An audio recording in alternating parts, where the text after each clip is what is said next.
The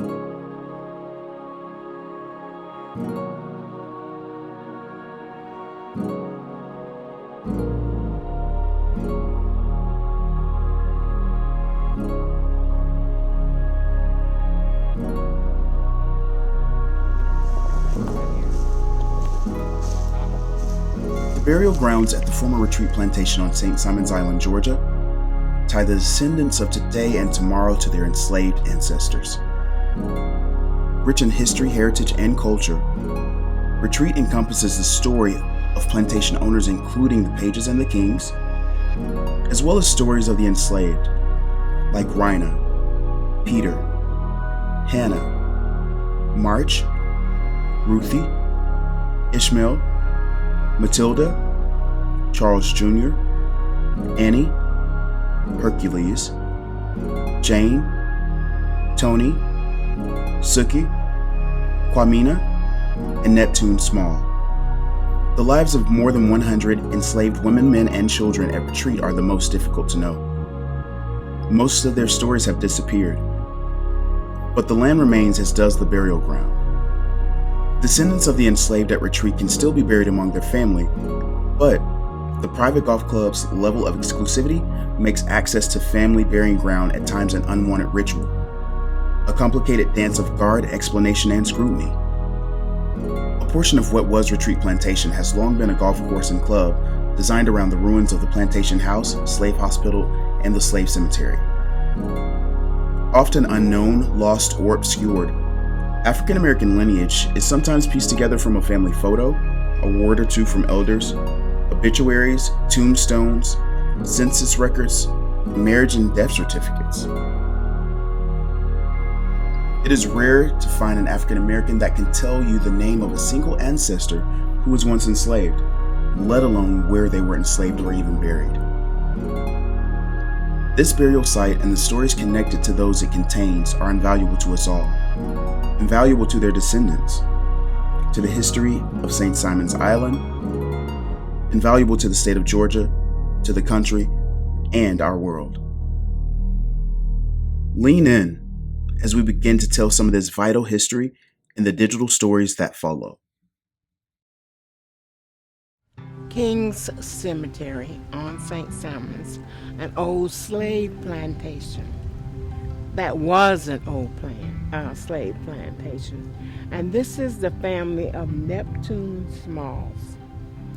I don't see his wife here, but I see his aunts and cousins and in-laws. They're all buried in this vicinity. Although Neptune's grave is all the way over in the corner. Some of these people stayed on St. Simon's all of their lives. Some moved to New York, such as Isla Davis Williams. She lived in New York. And the late Madeline Wilson, she was the preschool teacher that I attended that school. They made the best tuna fish and tomato sandwiches. That was just great. It was really great when they had tuna fish. Loved it. Okay, it's about 1, 2, 3, 4, 5, 6, 7, 8, 9. 10 graves here. Behind you is a grave that belonged to Morrison. I think her name was Lenore Morrison. And she was a part of Neptune's family.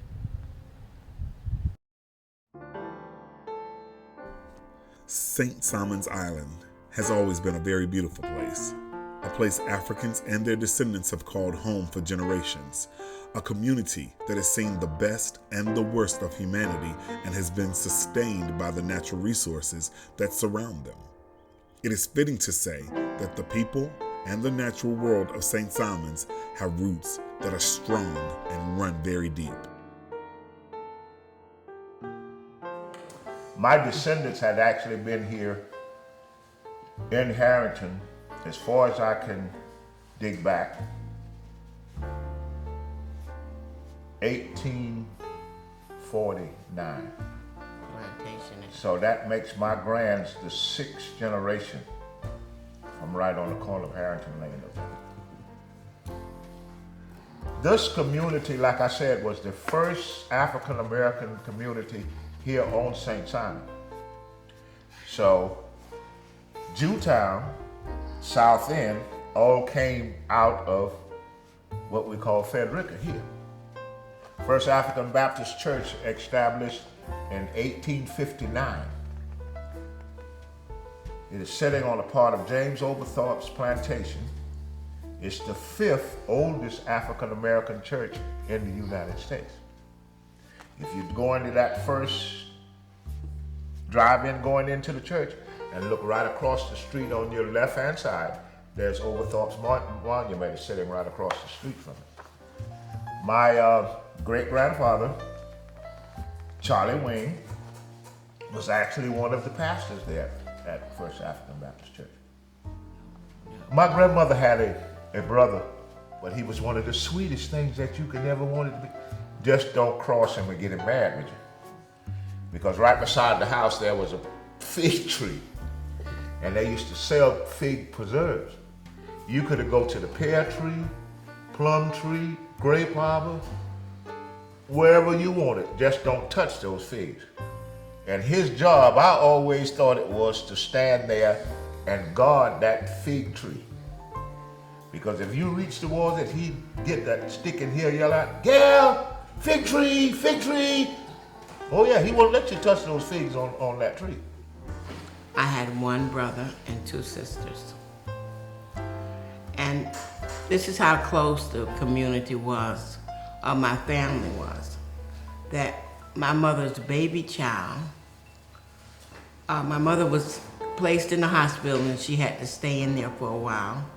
And she allowed my uncle and aunt to adopt her in 1949. And she lived with them up until. It takes a community to raise a child. I mean, we had our own stores down here, stores, barber shops, you know? Restaurant. We had everything here. There was no need to venture out. Maybe we went down to Old Man Andrews to get some grits or maybe some flour. big meat or Yes. store-bought meat. Other than that, you know, we made our living out of this right out here. Down the road, there's a river. We made our living out of the river. Yeah, whatever we wanted, it was here in the community.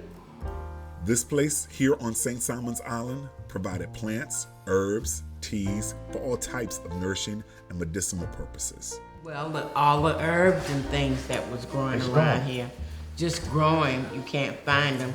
Nobody know how to dig sassafras anymore to make sassafras That's tea. tea. Nope.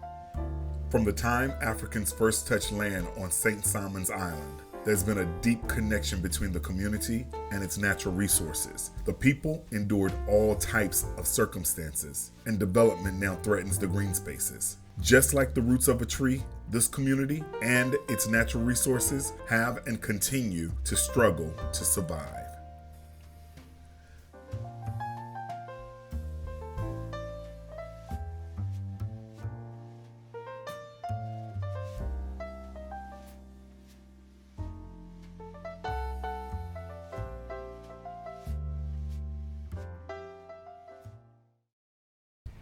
Okay, these people right here in this row, my neighbors.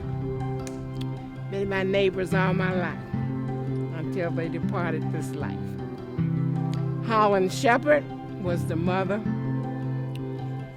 Sonny Keno Shepherd was the father, and I believe their daughter is buried in between. And her name was Shirley Menzies. Shirley Menzies lived on St. Simon's and moved to New York. She had 4 children. Then she moved back here. And this row, my sister, Consuela Floyd, and my Aunt Emma. Okay, and they were all from St. Simon's. Emma was from McInnes County. Consuelo was from St. Simons, and she never did move away. She said she couldn't live any other place but St. Simons. Was my uncle, Elmo Floyd. He never moved away except when he was working as waiter for the cloister when they sent people away certain places to wait at other resorts. And he worked there for over 50 years. Okay, over here is my great-grandmother. Right here. Matilda. She was my grandmother's mother. She loved St. Simons, and she was also a part of this plantation. Very strict, but a good woman.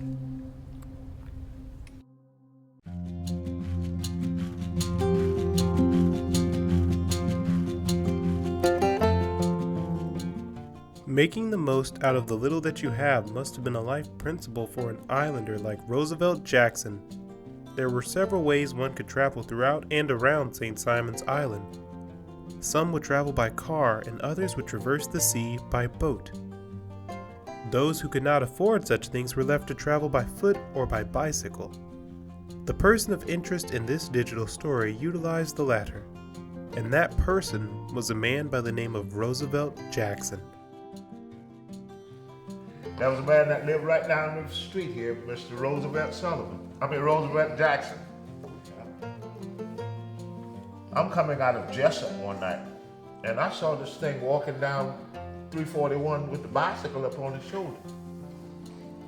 He would ride a bicycle all the way from St. Simon to Jessup, Georgia, to play poker. Leave home on Friday, Sunday afternoon, you can come down 341. You see him on that bicycle headed back this way. Despite only having a bicycle as a means of transportation, Roosevelt Jackson would not sit still. On the weekends, Mr. Jackson would travel 52 miles from St. Simons to Jessup, Georgia, just to play a game of cards, biking for an estimated 4 hours and 14 minutes one way, only to return home on Sunday to repeat the journey 5 days later. This outing may seem extraordinary to many people, but Mr. Jackson clearly held this weekly game at a high value.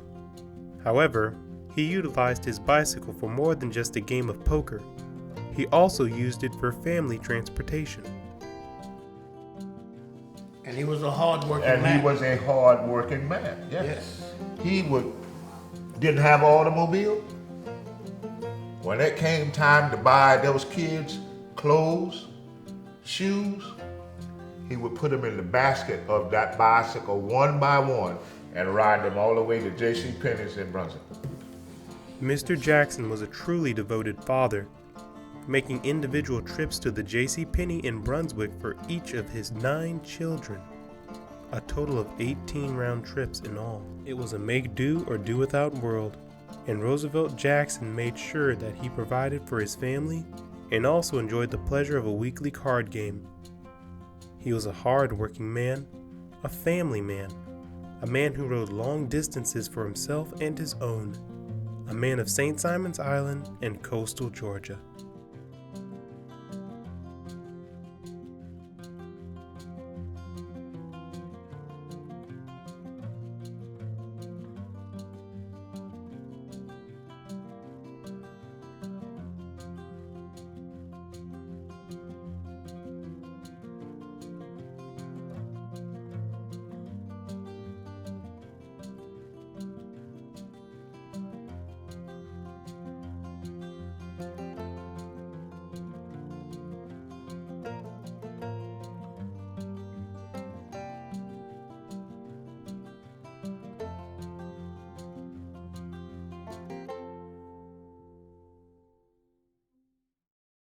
Okay, this is one of my family members. This is my Uncle Claude Harmon. Now, he moved away and came back when I was probably about 10 years old. And he lived in a rooming house. He lived in New Jersey. He couldn't keep a wife. He just had all kind of problems. But he was the best Uncle Nicky Ben you would have. He would always have something for you. Change, money, potato chips. You know, kids like little things. He would always give you something when you saw him. And that's my dear old Uncle Nicky Ben. Claude Harmon. How do you know where you're going if you don't know where you came from?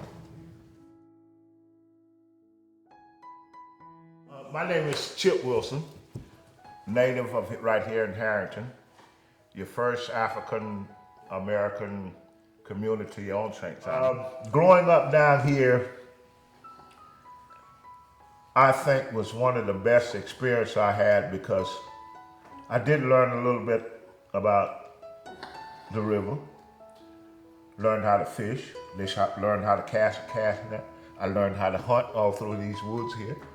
When you went down on the south end of the island, you might shot a .22 rifle every now and then. Now you can't hunt around here because all the green space is being taken away. It's too much development. But this is home. My name is Joe Roy Pinckney. I moved down here when I was like 12, 13. Basically, I can just start by saying Tom Sawyer, Huckleberry Finn had nothing on me and Chippy. Amen. Yeah. Because we know every path, shortcut, or whatever through the woods here on both ends of the island. We had ups and downs with the north and the south, as you would put it. My grandmother would be up early morning. She'd be cooking. And she would take that can and she would pack it full of food in layers.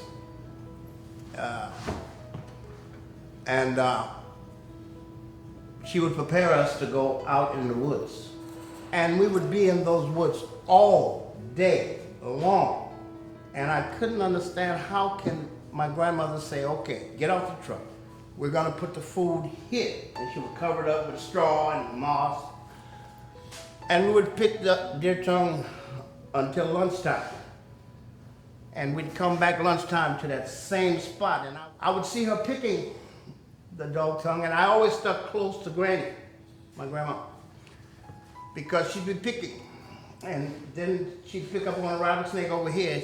She always carried a stick in one hand, and she would be picking and picking and picking, and the rattlesnake would start to jittering, and she would not miss a stroke. She'd back and go back to picking. You know, whereas then she had to find me. Because when I saw the snake, yeah. But lovely times. Oh my God, lovely times. We would have to clean it, pick through it, and spread it out the yard. Back then, we didn't have a lawnmower.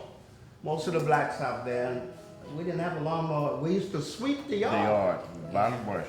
Yeah, we used to sweep the yard, sweep it clean, and then we'd take the dog tongue that we picked clean, spread it out so it would naturally dry by the sun.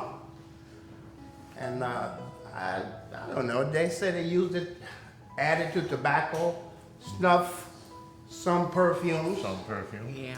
Because it did have a particular smell to it. And medicines. Again, a kid earned its keep in those days because we were the one out there picking and cleaning the thing. And we would sell it for money, and I noticed the man had the big scale and he would weigh the thing. So I said, well, hey, why can't we wet this stuff? You gonna try to cheat? Yeah, my grandma even had a certain time she would wink her eye when the man was weighing and he was looking this way, one of the kids would go around the side and they would pull the bottom of the sack. Yeah, so he look at the scale and then he'd give us a little more money. Yeah, but beautiful times. You're right. Beautiful times. You can't learn anything about Mother Nature from the modern technology thing like he was talking about. You got to get down there. What if something was to happen to where we couldn't get no supplies on St. Simon? I guarantee you, half of them would perish. Yeah. They wouldn't even know how to go down there and take an old chicken neck and a rock and a dip net and catch you some crabs. Yeah. They wouldn't. You get your old hand line and find you. I'll never forget one time I couldn't find me a hook. So I took me a nail and bent it. I went down there and caught me some fish down there with an old hand line. They wouldn't know how to survive because of all of this modern stuff we had got coming around here today. A lady said one night, she says, Chip, if they don't stop building here on St. Simon, this place is going to sink. I say, it's already doing it. It is. In more ways than one. Thank you. Thank you. Yes.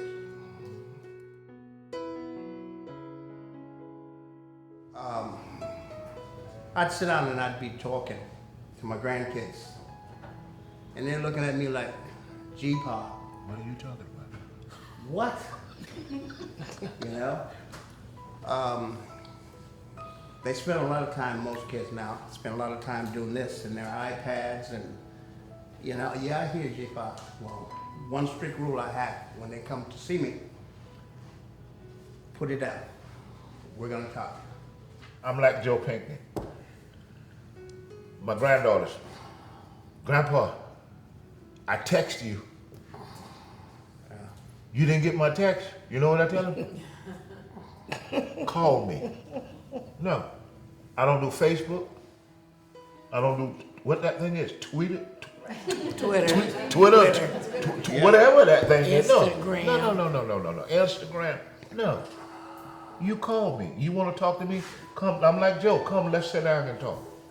Yeah, I mean that's where we really, That's where we were raised. yeah, and we come from that. It wasn't all about doing a bunch of reading back in those days. People sat down and out of the mouth came the history of yourself or where you are,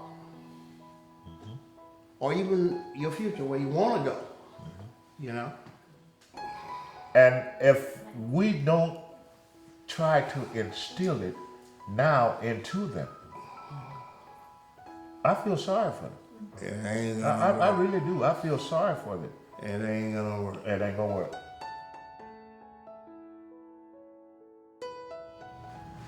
They've embarrassed me a few times when it comes to Black history.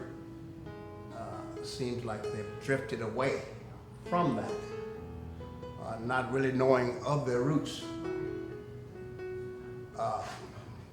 how and who put them through college, or what we had to put up with back in those days to see that they had a good upbringing.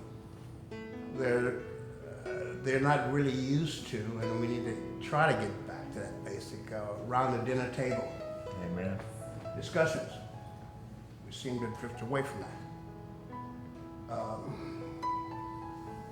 Taught values.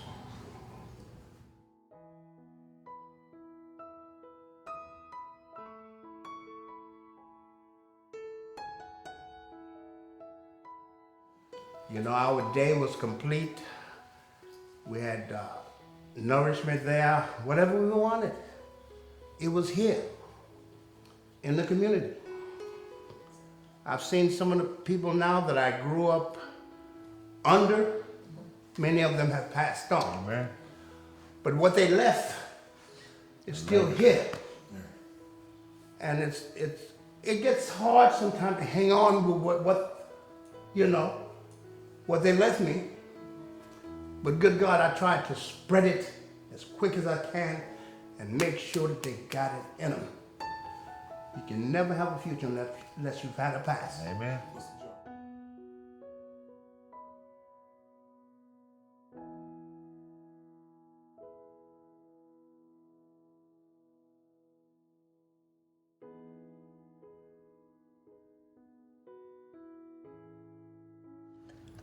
But I wouldn't trade it back those days if I could do it again. I really would. This is Fleta Coleman Morrison. I don't know if she was a Morrison or if she was a Coleman, because some people had two last names. It depends which plantation they came from. Okay? And so some people took the plantation name from one and didn't take it from the other, or they just took both of them.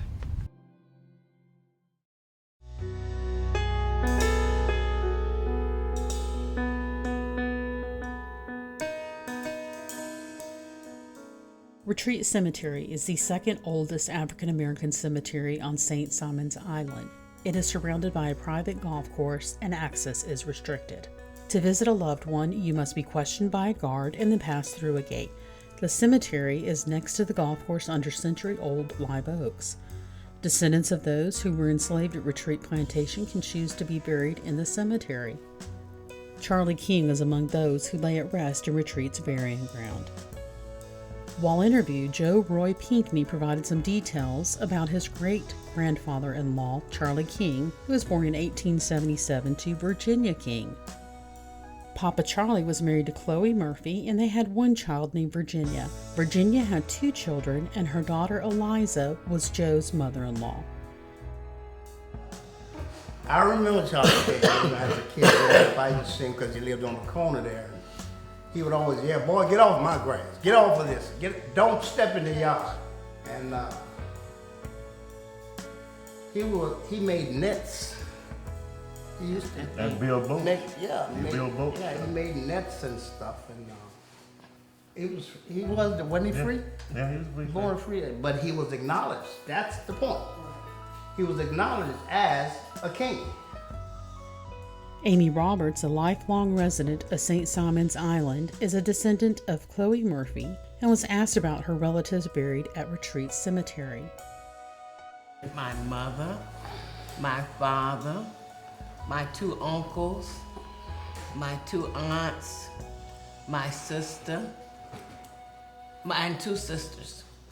And, extended family like Papa Charlie and the Bernard family, and we can say the Shepherd family, and there's a few of the Cummins family, and it's just a whole bunch of people. The Life family. Just about everybody out there is related to me. Amy started visiting Retreat Cemetery at a young age. She told me her first memory of the cemetery was when she was 6 or 7 and her uncle, Nicky Ben Harmon, died. My mother was kind of spiritual, and we used to go out there and talk to her mom and talk to her brothers and stuff like that. So anytime that I'm feeling lonely or I need to feel her presence or something, I need to feel somebody's presence. So that's when I go. Or if things isn't really going the way I think it should go. I visit Retreat all the time because, I do believe in those spirits. And I think that, I need to go touch base with them. I need to go talk to my mama sometimes, talk to my grandmother, talk to my great-grandmother. You got to talk to them and stuff. Joe's wife, Patricia Pinckney, has family buried at Retreat. Her mother, sister, and a nephew. All of his descendants. And I think since then we've buried 3 or 4 for my wife's people in that cemetery. And again, it's always amazing because I look around, and I see this guard, and I see people that are out there playing golf, and they're looking over there. They're saying, Trish. They're looking over there saying, what in the hell, are these black people doing over there? They're burying somebody, Well, go away and learn. I mean, they wouldn't approach, I guess, I don't know. But I always look at the ones who are looking. And they just don't know. They just don't know. And so I don't hold that against them. I just, how you doing? And keep on going. Once there was no gate and there was no guard, but now there are both. I've seen a lot of changes. We have changed guards here, and we have changed the person that's handling the business now, and so we got to have some new rules because we had to have permission. You have to tell them they want to know. Before, it was like this. They would say, is he affiliated with Retreat Plantation? And then that's that. And then somebody might list a couple of people that was at Retreat. I just tell them I'm going to the cemetery. The current generation is not as interested in visiting Retreat Cemetery. Amy said she would love for them to go to the cemetery more often. Yes, and and while we're there, well, when I'm with the nieces, we talk about how Mom was or how Dad was, and little things she used to say, and Amy, do you remember when she did such and such? Yes, I do. Just we have a nice little conversation, and then of course they do whatever they want to do. Put plants down or flowers down or whatever. It's a way of keeping the memory alive. They call me a memory keeper. Beneath live oaks lie the memories of those in the Retreat burying ground. In order to keep those memories alive, the next generation will need to learn and know the stories to continue their tradition and memorialize those at Retreat burying ground.